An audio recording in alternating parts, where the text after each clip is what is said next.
The peasant who was chosen over 3 noblewomen. A story about character versus appearance. The great hall of Athermoor Castle shimmered under candlelight and ambition. Silks rustled like secrets. Goblets caught the firelight and threw it across faces painted with charm and calculation. The air was thick with perfume, pride, and pressure. For tonight, the Marquess of Athermoor would choose a bride. He sat at the head of the table like a statue carved from cold decisions. Tall, sharp-eyed, cloaked in mourning black despite the grandeur around him.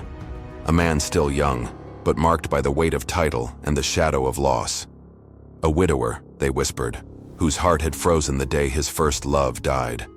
And now, after 4 winters alone, he was searching not for warmth, but for something he couldn't name. The candidates were 3 daughters of a powerful count, each more polished than the last.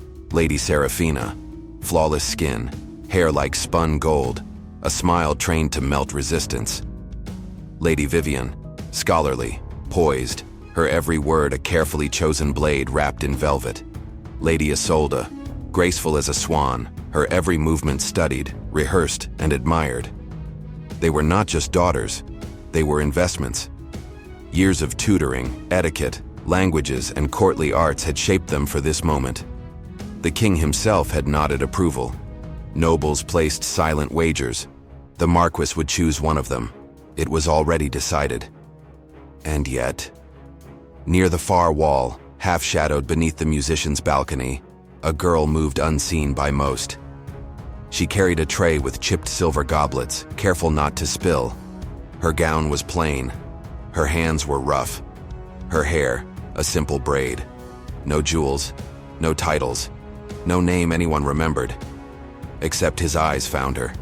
Once, then again. She didn't speak. She didn't curtsy too low or flutter her lashes. She did not know she was being watched. But when the youngest page tripped and spilled wine across the marble, she knelt beside him before the nobles could laugh. She helped him up, whispered something, smiled, not for the gallery, but for the boy, and then vanished again into her corner, tray in hand. The Marquess of Athermoor had been trained to read men in battle, nobles in court, allies in war, but nothing he'd learned had prepared him for that moment, when a servant girl's silence echoed louder than a room full of performance. Her name was Elara. And before this night ended, though she did not know it yet, her life and the kingdom would never be the same. Elara had always known how to make herself small. It was a skill learned young, not out of fear, but out of survival. Her mother, once a healer in the outer provinces, used to say, "Those who speak less often hear more." And Elara had listened. From the scullery to the banquet hall, she moved like breath between doors, observing without drawing notice, absorbing without needing to shine. She had no surname worth mentioning, no dowry, no education beyond what she could steal from half-finished letters and discarded books. What she did have was instinct, intuition, a kind of quiet intelligence that let her see the world as it was, not as people pretended it to be. And tonight, on the most important evening of the year, she was invisible, which suited her perfectly. She watched from the edge of the great hall, refilling goblets, replacing plates, her eyes drifting to the center of the stage, the Count's daughters. Lady Seraphina was holding court near the hearth, where her laughter rang too brightly to be sincere. Her every word sparkled like wine, but carried no weight. She leaned forward when she spoke to the Marquis, her hand just brushing his sleeve, a practiced gesture meant to imply closeness. Lady Vivian, more measured, had taken a different tactic. She positioned herself near the scrolls of the estate's holdings and began discussing tariffs and border disputes. Elara noticed how she'd memorized key facts, quoting reports the Marquis had commissioned last spring. Her intellect was undeniable, but it danced on the edge of arrogance. Lady Isolde, ever the performer, used the room as her stage. She played the harp during the interlude, her fingers gliding like silk across the strings. She glided through conversations like a swan across still water, graceful but aloof, her compliments landing like feathers. Lovely, but insincere. Elara wasn't judging them. Not truly. She had scrubbed their gowns, stitched the seams of their gloves, heard them whisper rehearsed flirts in the antechambers. They were not evil, just caught in a game that demanded masks. Masks that Elara had never been taught to wear. But as the hours passed, she noticed something else. The Marquess, that cold, unreadable man who had buried a wife and locked away a heart, was watching. Not the gold of Serafina's hair, not the cleverness in Vivian's eyes, not the elegance of Isolde's every step. He was watching the room. Watching who noticed the tired footman limping from an old injury. Watching who thanked the servant who brought the wine. Watching who truly saw others, and who did not. And when Elara knelt by the clumsy page who'd dropped the goblet, when she whispered comfort instead of scolding, when she picked up the shards with her bare hands before slipping back into the blur of the walls, that was when his gaze lingered. That was when the game began to shift. Not that Elara noticed, she wasn't playing, but others did. Later that night, when the music returned and dancers spun beneath chandeliers, Lady Vivian glanced toward the shadows with narrowed eyes. Serafina's smile faltered when she caught the Marquess looking the wrong way, and Isolde, ever poised, offered a polite compliment to Elara, the first she had ever received from a noble, then walked away as if she hadn't. The Count noticed too. His plans were woven carefully. A marriage into Athermoor would elevate his house beyond what war or wealth could buy. He'd spent years preparing his daughters for this. He'd spent a fortune hosting this very feast. And yet, there was something off. A shift in the room. A servant girl whose name he couldn't recall, being watched. He did not like it, but the Marquess said nothing, asked nothing, gave nothing away. He merely observed. And when the night ended, and the daughters were escorted to their carriages under starlight, he lingered in the hall a moment longer, his hand resting on the arm of the throne-like chair, and glanced once more toward the corridor Elara had disappeared into. This was not the story anyone expected, but sometimes it is the ones who stay silent, who end up being heard the loudest. The rumors began as all rumors do, with a glance too long, a silence too thick, a question spoken when someone thought no one else was listening. It started in the laundry wing, where two maids folded gowns under flickering candlelight. "Did you see how His Grace looked at her?" one whispered, stuffing lace sleeves into a drawer. "Elara?" the other scoffed. "Don't be ridiculous." But even as she said it, she remembered the way the Marquess's eyes had flickered, not over the jeweled guests, but toward the corner of the room where a servant crouched beside a broken goblet, whispering calm to a frightened child. By sunrise, the cook had heard the tale. By noon, a stable hand swore he saw the Marquess pause near the servant's wing. By evening, someone claimed Elara was receiving letters in secret, an absurdity, of course, since Elara could barely keep her own shoes dry in the rain, let alone have a nobleman's affection. Elara herself heard none of it. She was too busy polishing silver that already shone, smoothing sheets that had no creases, and trying not to shake when she stood too close to a window. She had learned the rhythm of the palace like a second heartbeat, the clatter of trays, the rustle of gowns, the echoes of laughter that never belonged to her.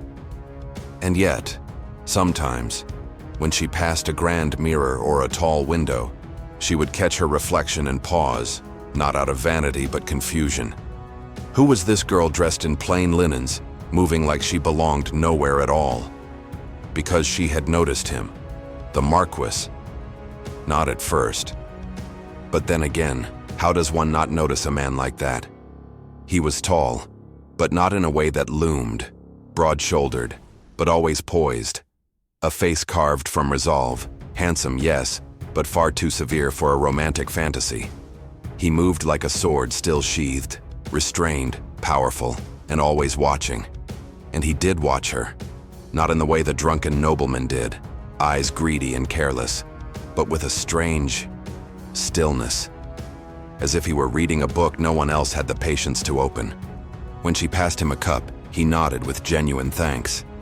When she helped a child with tangled buttons in the hall, she heard his footsteps pause.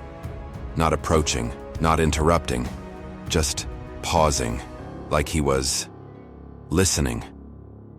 When she cleaned the gallery floors early one morning and found a forgotten letter fallen behind a tapestry, he happened upon her just as she tucked it into a pageboy's hand and said only, Integrity is rarely witnessed, rarer still when quiet. It unnerved her, not because she feared him, but because it made her wonder what he saw. No one had ever truly seen her before. She tried to ignore it, buried herself in tasks, swallowed her questions, and moved faster, quieter, smaller. But with every encounter, something flickered beneath her calm. Not desire, she didn't know enough of such things. Not ambition, servants didn't dream in those colors. But something dangerous.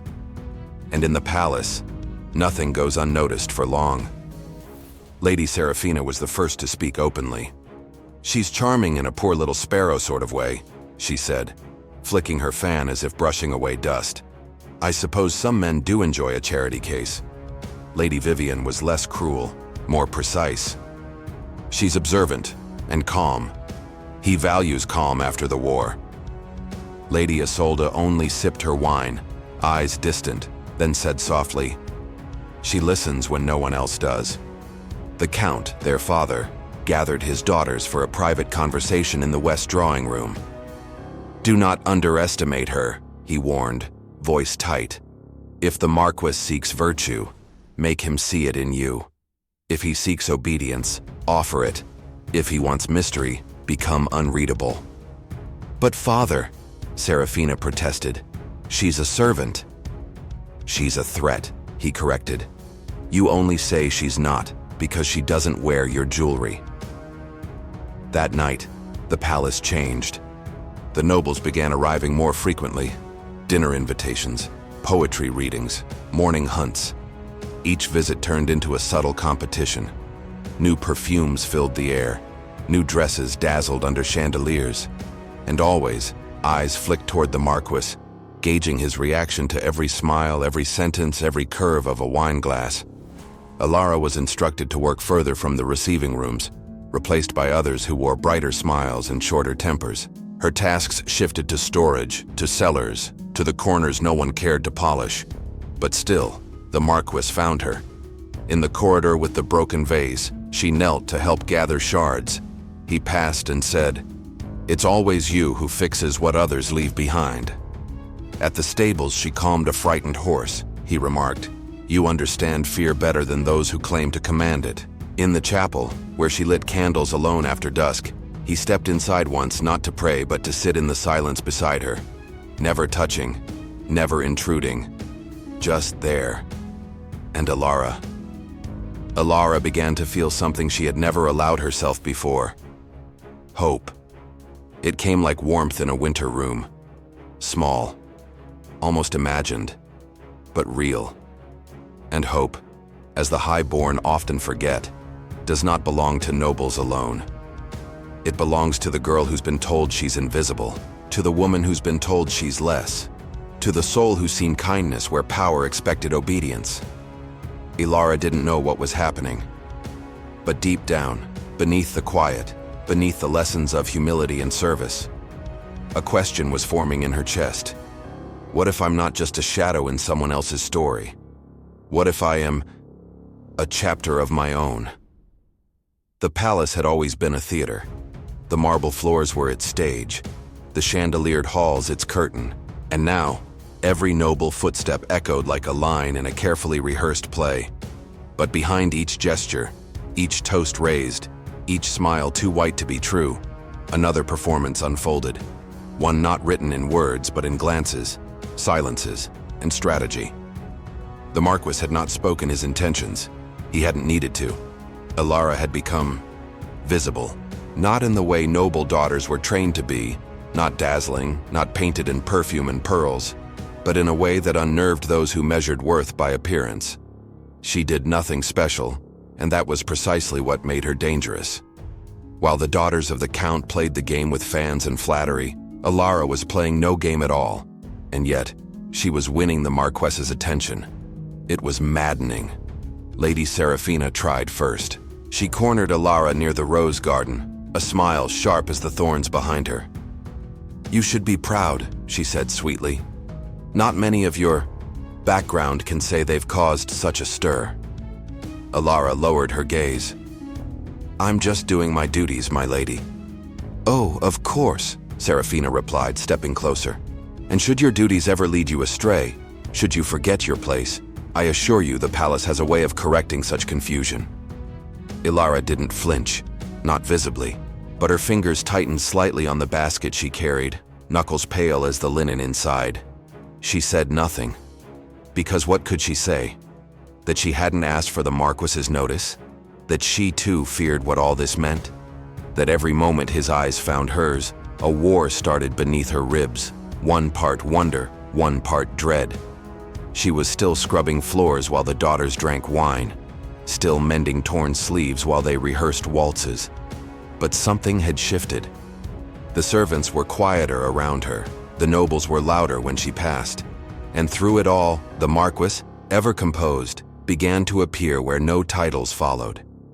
In the corridor where light pooled from high windows, he once asked, "Do you ever wish to leave this place?" Elara hesitated. "I wish for peace more than place." He considered that. A rare answer. "It's the only one I know, to be honest," she said. He didn't smile, but his eyes warmed, just slightly. One evening, during a storm that lashed the palace walls, he found her in the library, a place she was not meant to linger. She had been reshelving scrolls, moving quietly, until lightning startled her. A book tumbled from her hands. The Marquess stepped from the shadows. How long had he been there? "Elara," he said, his voice low, steady as rain. "Why do you fear storms?" She turned, breath caught. "I don't fear the storm, only the silence after, when nothing is broken but everything feels changed." He looked at her then, truly looked, and she realized this was no longer about curiosity.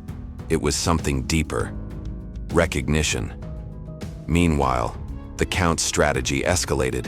He began hosting private dinners with the king's advisors, subtly painting Elara as a distraction. He fed the court whispers that the Marquess was grieving, unstable, chasing shadows of affection in common girls, that his judgment was faltering. Lady Vivian composed songs meant to charm. Lady Isolde began studying the Marquess's favorite poetry to recite it at events. Even Lady Serafina, ever proud, learned the name of his horse and began appearing at the stables with feigned concern. But none of it changed what had begun to bloom quietly, steadily, between a servant and a sovereign. It wasn't love yet, but it was its beginning. The quiet understanding, the shared silences, the way she spoke with clarity, not performance. The way he listened, not to reply, but to understand. Elara began to walk differently, not proud, never proud, but with less fear. Still, she reminded herself, this could not end well. Fairy tales were not written for girls who scrubbed hearthstones. One wrong step, and she would be cast out, or worse. So she stayed silent. And the palace watched. The nobles whispered, and the Marquess waited. It began with an announcement, a simple parchment pinned to the velvet board outside the court hall, stamped with the royal seal. The Marquess of Athermoor would make his official choice of bride during the midwinter banquet, a celebration where the kingdom's highest nobility would gather, draped in silk and expectation. The daughters of the Count prepared with vengeance in their veins. Their gowns were embroidered with gold, their dances rehearsed in marble halls until toes blistered, their words practiced in mirrors, shaped to reflect whatever the Marquess might desire. Elara tried not to think of it. She told herself it was none of her business, that she was a servant, that her heart had no place in decisions made by men who wore crowns. Still, when she brushed the frost from the banquet windows or passed the empty throne in the gallery, her chest ached with a quiet, aching question. Would he truly choose one of them? The morning of the banquet arrived wrapped in snow. Carriages clattered through the palace gates, their doors opening to reveal nobility wrapped in white fox furs and crowned with jewels that shimmered like icicles. Inside, the palace sparkled. Candles glowed in crystal sconces, and music floated through the halls like warm breath in cold air. Elara was assigned to serve wine near the western arch, far from the dais. Good, she told herself. Distance was good. She kept her gaze down, focused on her tray. But when the doors opened and the Marquess entered, Silence rolled through the hall like thunder waiting to strike. He wore black, a ceremonial cloak, no medals, no fanfare. His face was unreadable. The Count's daughters were lined like prized gems at the front, each more radiant than the last. Lady Seraphina smiled like a queen already crowned. Lady Vivian curtsied with theatrical grace. Lady Isolde offered a bow so demure it could have melted marble. The room hushed. The Marquis stepped forward, his voice steady. "This evening," he began, "I fulfill a promise, to choose not merely a wife, but a partner worthy of standing beside the legacy I carry." A murmur rippled. He turned slightly, looking not at the daughters, but beyond them. "Elara of the servants' wing," he said, as if her name alone was a bell that silenced all others. "Will you come forward?" A goblet fell. Gasps echoed. Somewhere, Lady Seraphina's fan snapped in her grip. Elara froze. For a breath, she thought she must have misheard. Her mind raced to understand, but her feet moved before thought could stop them. She stepped through the crowd, one step, then another, past silk gowns, past widened eyes, past the Count's face, red with disbelief. When she reached the dais, the Marquis extended his hand, not to command, not to demand, but to offer. "Elara," he said, softer now. "I do not ask you to forget who you are. I ask you to choose, freely, what you wish to become. Will you marry me, not as a servant, not as a symbol, but as yourself?" The room held its breath. Elara looked at the hand before her, strong, weathered, patient. She had scrubbed floors, mended linens, listened to secrets whispered behind wine-stained curtains. And now, the choice was hers. She lifted her chin. "Yes," she said. One word, enough to shatter centuries of tradition, enough to set the room ablaze with shock, fury, awe, and something else. Change. The king, seated above, said nothing for a long time. Then slowly, he stood and nodded once. So be it. The banquet resumed, but the world had already shifted. Elara didn't smile, not yet, but in her chest, something old and aching and scared unfurled its wings. Hope no longer whispered. It sang.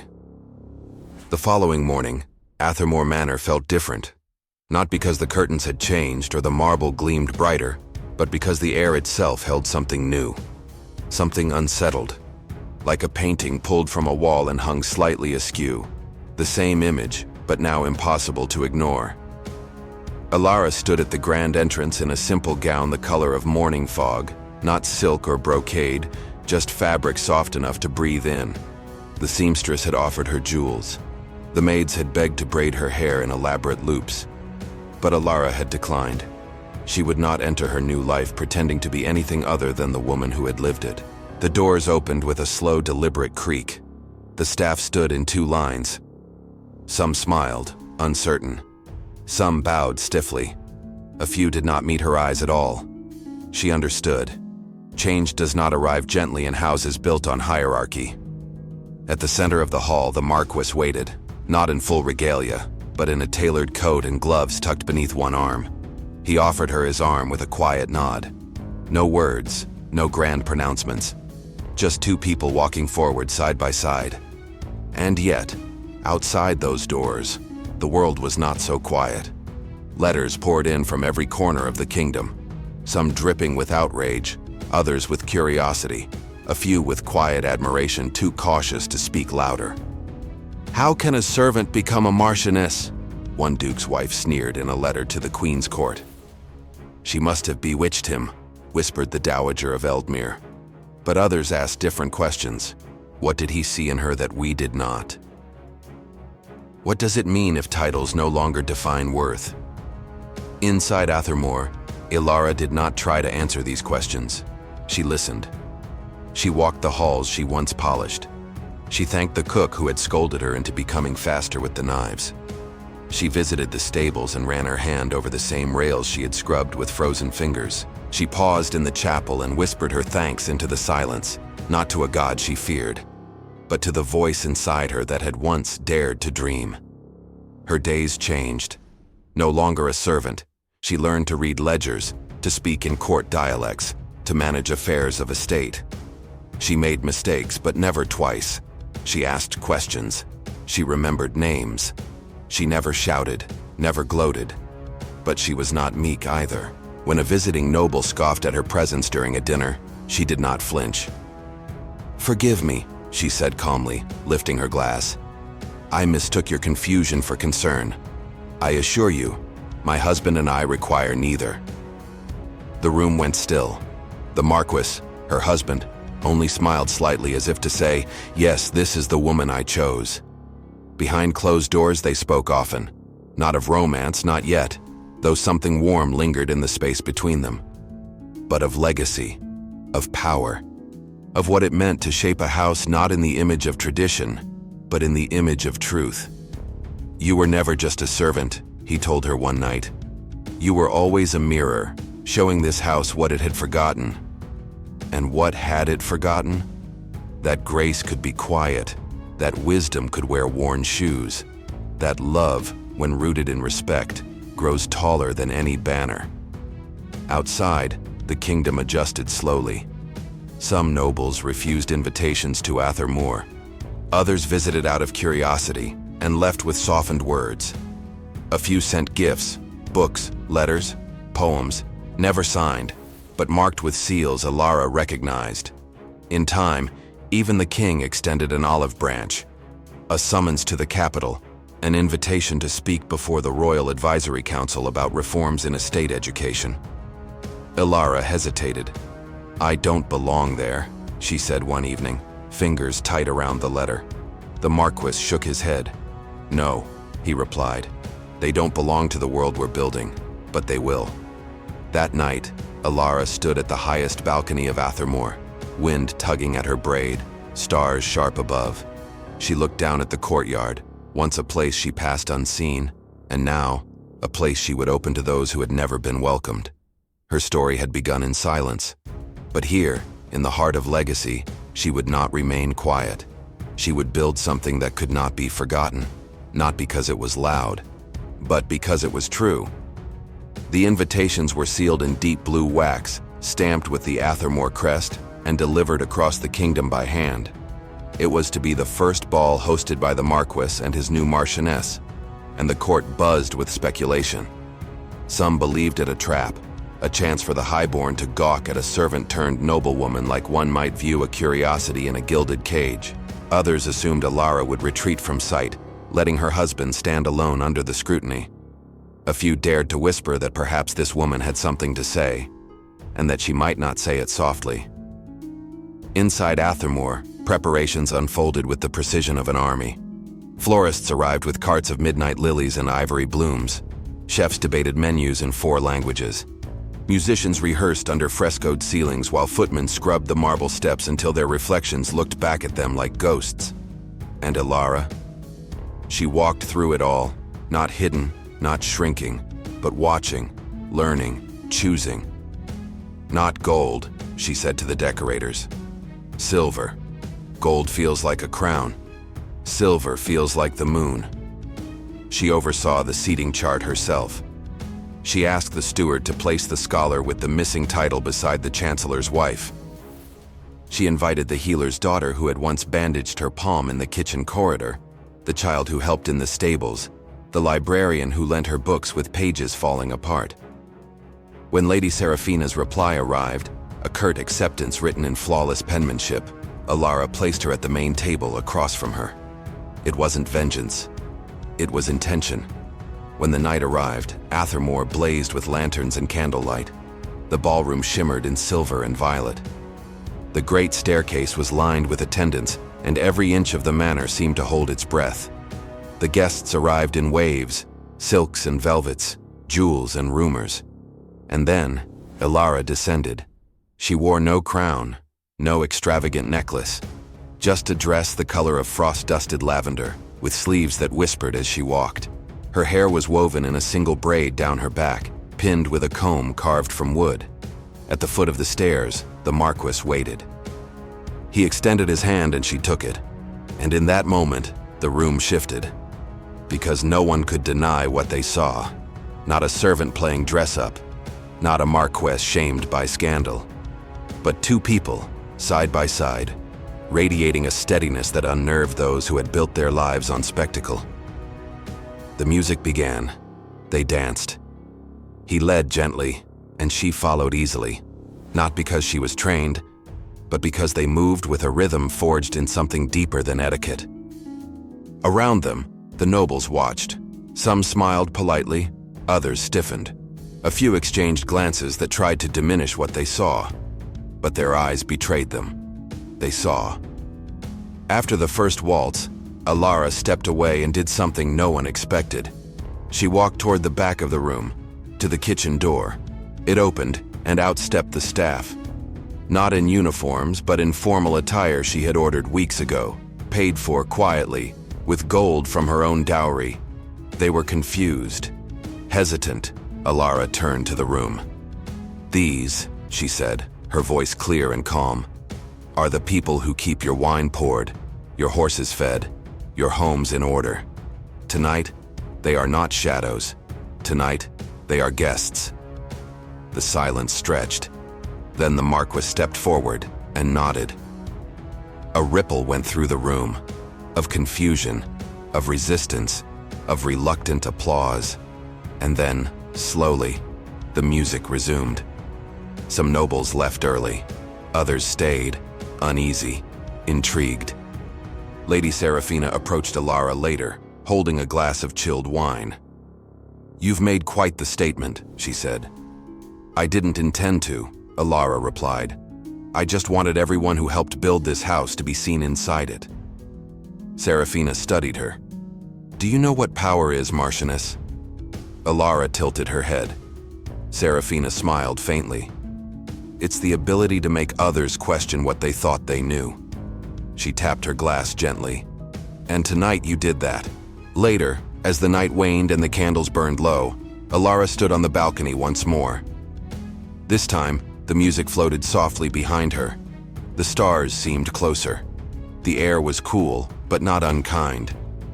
The Marquess joined her, a cloak draped over his arm. "You were magnificent," he said simply. "I was terrified," she admitted. He smiled. "Then fear suits you, because you didn't flinch." She looked at him, really looked. Not as a servant afraid to dream, not as a woman surviving one day at a time, but as someone who had found her place and chosen to expand it for others. "Do you think they'll ever accept me?" she asked. "They already have," he said. "They just haven't admitted it to themselves yet." They stood there a while longer, watching the lights fade. And somewhere in the distance beyond the hills and stone roads, a whisper moved through the kingdom, carried by couriers, by chambermaids, by wandering poets. A new kind of noblewoman had risen, and her name was Elara. Winter returned to Athermoor wrapped in soft winds and slow, drifting snow. The world outside the manor seemed quiet, subdued, as if the sky itself had paused to listen to what would happen next. Inside the manor walls, things moved with a gentle certainty. Elara now walked the halls not as a shadow but as someone others turned to, for questions, for comfort, for counsel. And yet, a restlessness had begun to hum in her chest. It started with a letter. She found it one morning tucked among the account books in the study, an envelope with no seal, only her name written in careful script. Inside, a single page. "You've forgotten where you came from. Some of us never had the chance to leave. Some of us still wait. You wear silk now, but you once walked barefoot among broken apples. Remember that." There was no signature. No need. Elara read it twice. Her hands didn't tremble, but her breath did. She closed the study doors, sat by the fire, and stared into the flames until her eyes burned. The farm. She hadn't thought of it in weeks, maybe longer. She didn't know if that was survival or betrayal. That night she said nothing to the Marquess, but she stood longer at the window before bed, watching the snow build up along the windowsill, the way it used to drift against the barn doors in that other life. She remembered the boy who fainted by the press, The woman who lost 3 fingers to the cider press and still kept working. The girl who taught her how to braid hair quickly before the master's wife came down to inspect them. She remembered their names, and she wondered what had become of them. The next morning, she asked the steward for a list of tenants across the Marquess's lands. "You wish to inspect the holdings?" he asked. "I wish to visit the families," she said. She wore wool instead of velvet, wrapped her hair in a plain scarf, and took no attendance except one, a young footman named Thomas, who had grown up in a weaver's village and had eyes that understood silence. The villages were small, tucked between hills and rivers, built from stone and stories. Elara spoke with bakers and blacksmiths, with mothers who rocked infants in their arms, and boys who practiced sword swings with sticks behind barns. She asked them what they needed. Then she listened. Not like a noble, like someone who had once held a wooden spoon with splinters and dreamed of soup with salt. At night, in the inns, she wrote notes to herself. Build a proper roof for the school in Millbend. Speak with Father Marius about apprenticeships for village girls. Ask the Marquess if he'd approve a grain surplus fund. By the time she returned to Athermoor, her fingers were ink-stained and her heart full. The Marquess met her at the gates. 3 days, he said, stepping down from his horse. I thought you'd vanished. I almost did, she said softly. But I remembered who I was, and who I still am. He didn't press. He never did. He simply took her hand, and she let him. But the peace was brief, because 2 nights later, Athermoor caught fire. It began in the servants' wing, an oil lamp knocked over by a gust of wind and forgotten cloth. Within moments, smoke curled like a snake under doors and through corridors. Elara woke to shouting. She didn't wait. She ran barefoot, her nightgown soaked from the water she flung from basin after basin, shouting names, opening doors, guiding the children to the courtyard. The Marquess arrived with a brigade of stablemen, dragging buckets from the well. The fire was not large, but it was fierce. And in the chaos, they were separated. When it was finally contained, when the smoke thinned and the flames died, Elara stood in the cold garden, coughing, soaked, soot-covered. And he was not there. "Tomas!" she called, grabbing the boy's arm. "Where is he? Where is—" A voice called her name. She turned and saw the Marquess stepping out of the smoke, hair wet, face burned on one side. She ran to him. All the rules vanished. No titles, no roles. Just 2 people who thought the other had been lost. She didn't think. She didn't care who watched. She threw her arms around him and clung. "I thought," she whispered. "I know," he said. And then she pulled back just enough to see his face. "You can't scare me like that again," she said. "Then stay close," he said, breathless, half laughing. They didn't speak of it that night, but the truth lay between them like shared skin. The next morning the repairs began, but so did something else, a shifting. Servants who once bowed deeply now looked Elara in the eyes. Children she had once soothed reached for her hand in the corridors. The villagers who heard of the fire sent blankets and bread. And the Marquess, in the privacy of the study, knelt on one knee beside her chair and said, "You saved this house." She touched his face, traced the healing burn with her fingers. "And you saved me long before that." He looked at her, long, quiet, unwavering. Then he said, "Then why are we still pretending this is a contract?" She didn't answer right away. Because love, real love, doesn't always need to be declared in fireworks and poetry. Sometimes it lives in silence, in soot-stained hands, in a name called through smoke. But Elara smiled, and nodded, and took his hand. And somewhere in the ashes, something grew stronger. The wedding was meant to be a formality. After all, the Marquis had already asked for her hand in marriage, and they were married on paper. The court had whispered, debated, and moved on. But when word spread that the Marquess of Athermoor was planning a second ceremony, not one born of duty, but of choice, the entire kingdom leaned in to listen. It was held not in the royal cathedral, but in the gardens behind the manor, now replanted with wild roses and ivy. No marble columns, no trumpets, just soft petals falling from branches and lanterns that flickered like starlight. Elara wore no crown. She wore a gown stitched by village seamstresses, with threads spun from flax and hope. Her hair, once always tied back, now flowed free, the red in her eyes catching the lantern glow like fire behind glass. The nobles came. Of course they did. Some out of curiosity, some out of disdain, some because they could no longer deny what the people already believed, that Athermoor, under this woman's quiet rule, had begun to feel different, fairer, safer, more whole. Lady Seraphina arrived late, dressed in her finest silk, her jaw set like stone. She said nothing when she passed Elara in the garden, but Elara smiled at her anyway.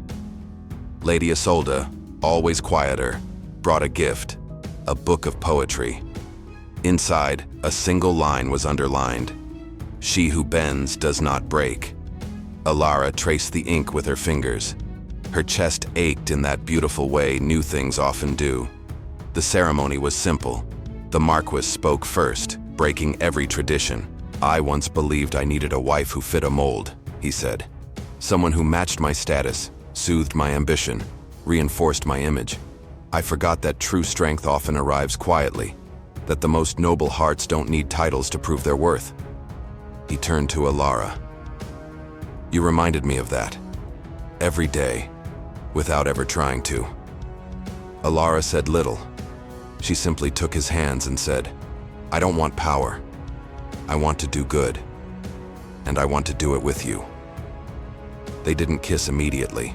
They stood, forehead to forehead, as if anchoring themselves in something real, something no crown or seal could offer. And then, finally, they sealed their vow. When it ended, no one clapped. There was no need. The stillness was louder than applause. Later, as the evening settled into warmth and soft laughter, the couple walked alone through the orchard behind the manor. Now the trees bent gently overhead, not in grief, but in grace. "Do you remember the chapel?" he asked. She nodded. "You sat beside me and said nothing." He smiled. "It was the first time I felt at peace since the war. And now," he paused, "now I feel like I've finally come home." They stopped by the oldest tree, its trunk thick with knots, its roots winding deep into the earth like stories too long to tell in one night. She looked up at him. "I'm still just a servant." "No," he said. "You were a servant. You chose kindness when no one was kind to you. You chose honor when no one expected it. You became more than any title could ever contain." That night, the moon rose high and golden over Athermoor, but it did not rise alone. Across the kingdom, something else was stirring. In the villages Elara had visited, children told stories of the servant bride who taught the Marquess how to listen. In the capital, young noblewomen began asking for tutors in law and policy, not just manners and embroidery. In court, whispers shifted. Fewer jokes, more respect. And in homes that had once ignored their daughters, fathers began asking what they dreamed of. Elara never asked to change the world. She only asked to be seen. But in doing so, by simply being brave enough to believe she was worth more than shadows, she lit a path. One others would follow. And though history would remember the name of the Marquess, carved into records and retold in tapestries, it would be her name, whispered quietly in kitchens and sung by nurses at cradles, that endured. Elara, the girl who rose, not above others, but beside them. And as the years passed, and the House of Athermoor became not just a place of wealth, but of wisdom, one question lingered in the hearts of those who heard her story. What quiet strength might still be waiting in the hearts we overlook?